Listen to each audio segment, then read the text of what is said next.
Mahusay, mga dakilang sangre. Talagang napatunayan nyo na kayo nga ay karapat-dapat. Nagtagumpay tayo sa kanyang pagsubok. Ngayon sabihin mo sa amin, papaano namin may babalik ang Eve Trinitera sa kanyang katawan? Matapos ninyong usalin sa katawan niyan ni Terra, ang susunod nyong hakbang ay itutusok naman ng itim na brilyante sa kanyang puso. At siya ay mabubuhay? Kung ito rin ang ibig ng bihag na Eve na si Terra. Sa kapangyarihang nananalaytay sa itim na brilyante, buksan ang iyong haligi upang makalabas ang sangre. Ngunit isang paalala lang. Sa oras na magtagumpay ang Eve na makabalik sa kanyang katawan, hindi na ito maaaring mamatay muli.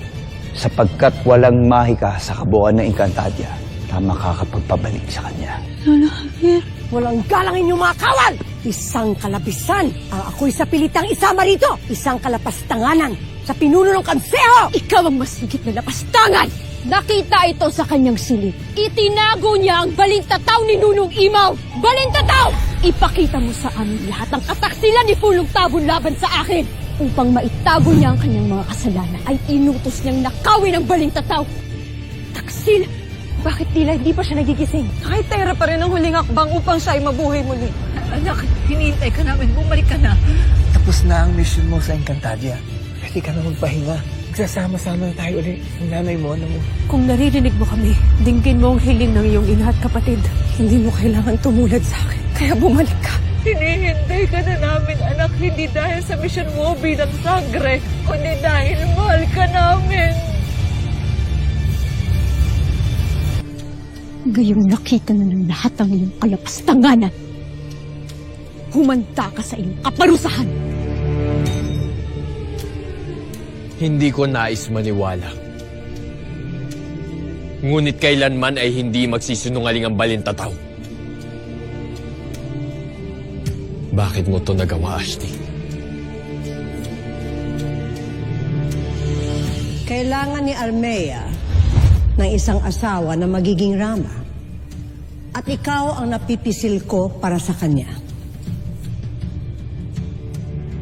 Avisala Eshma sa pagpapaunlak, mahal na Hara. Nakahanap na kami't nakapili ng karapat-dapat nung kabiyak. Si Sildarius. Isang pagpapatiwakal ang gusto mong gawin ko, Ashti. Bakit hindi mo lang isipin na ikaw ang mas higit na makikinabang dito? Kaya gawin mo ang makakabuti para sa ating angkan at sa ating kaharian. Kaya ka pala nagmamadali at nagpupumilit na mailuklok ako bilang Rama ng Sapiro. Kaya pala nangingit-ngit ka sa tuwing sinusunod ko ang utos at pasya ng Hara. Dahil ang nais mo ay ikaw ang masunod. At ginamit niyo lang ako upang maisagawa ang balak niyong agawin ang trono ng Hara! Ginawa ko lamang ang lahat. Alang-alang sa iyo, Soldarius. Sapagkat ika'y aking hadiah. At ikaw ang higit na karapat-dapat sa trono. Sapagkat ikaw ang may purong dugong sa peryan. At lumabas lang ang katotohanan na kinamumuhian mo ang aming lahi ng mga diwata o ang mga hindi purong sa piryan. Oo! At kayo't mga diwata! Mga sangre!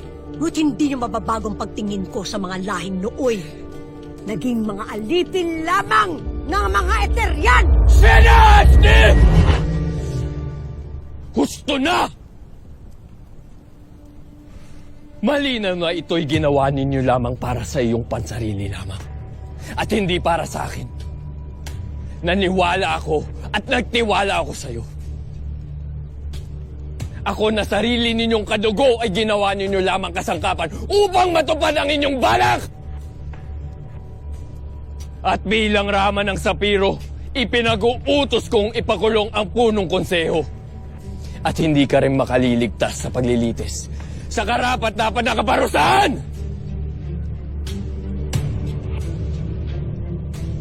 Bigos! Mga kawal, dalhin siya sa piitan. Yan pa po yung katahimikan na nararamdaman ko. Ngayon nayakap niyo po ulit ako. Nararamdaman ko, Lo, ang pagmamahal po ninyo sa akin. Nararamdaman ko po ang saya ng buhay ko, nakasama ko lang kayo ni Nanay Mona. Nararamdaman ko po yung kontento lang po ako sa buhay natin. Yung pakiramdam na wala na po akong hanapin pa. Ano, ang sarap-sarap ng yakap mo. Dito na lang po ako kasama kayo. Gusto ko po dito. Hindi na po ako babalik doon, no? Alam mo ba, dito, malaya na tayo sa mga nagpapabigat sa atin. Saka di ba, ang pisikal na buhay ay isa lamang paglalakbay. Patungo lang naman tayo sa isang pinupuntahan. Ang buhay na walang hanggan. At Tera, nandito ka na. Dito na lang po. Anak, pakiusap. Marami ng mahal ko sa buhay ang nawala sa akin. Nawala na sa akin ang isa kong anak na si Gayana. At hindi ko nabatid kung kakayanin ko bang mabuhay. Kung pati ikaw ay mawala na sa akin. Batid kong naririnig mo kami, Tera. At may mga ipinangako ka pa sa amin. At ang sabi mo, ibabalik tayo sa iyong mundo at marami ka pang ituturo at marami pa tayong pupuntahan. Siyang tunay. Marami ka pang mga salitang ituturo sa akin, hindi ba? Nang mas maintindihan ko ang iyong sinasabi.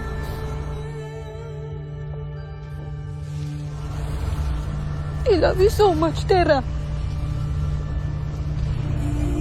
Kahit sa iyong paningin ako ay isang ashtadi, ang totoo'y natutuwa ako kapag nagtatalo tayo. Sapagkat marami akong natututunan sa iyo, Tera. Kaya't bumalik ka na. Sapagkat hindi maaaring mabawasan ang mga sanggring paglalabasan ko ng init ng ulo. Mahabang panahon ko pinangarap na makilala at makasama kita, Tera. At hindi pa sapat ang sandaling nagkasama tayo. Marami kami naghihintay sa'yo, Tera, kaya gumising ka na. Hindi ko kaya makawalay na naman sa'yo, aking mahal na apo.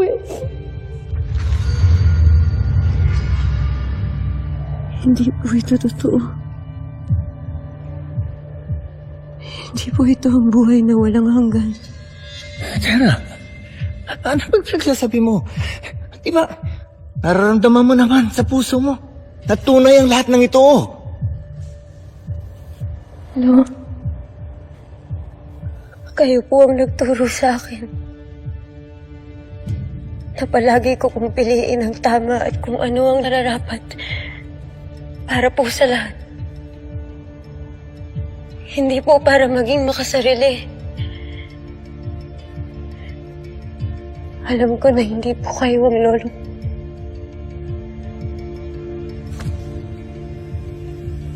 Hindi po ito langit. Hindi po ito Devas. Alam ko na nasa loob pa rin ako ng brilyanteng itim. Kailangan ko na makalabas dito. Tera, Kailangan ko na makalabas dito. huwag mo akong iiwan. Ngayon lang tayo magsasama. Hindi mo na ako manloloko, Gargan. Hindi ikaw ang lolo ko!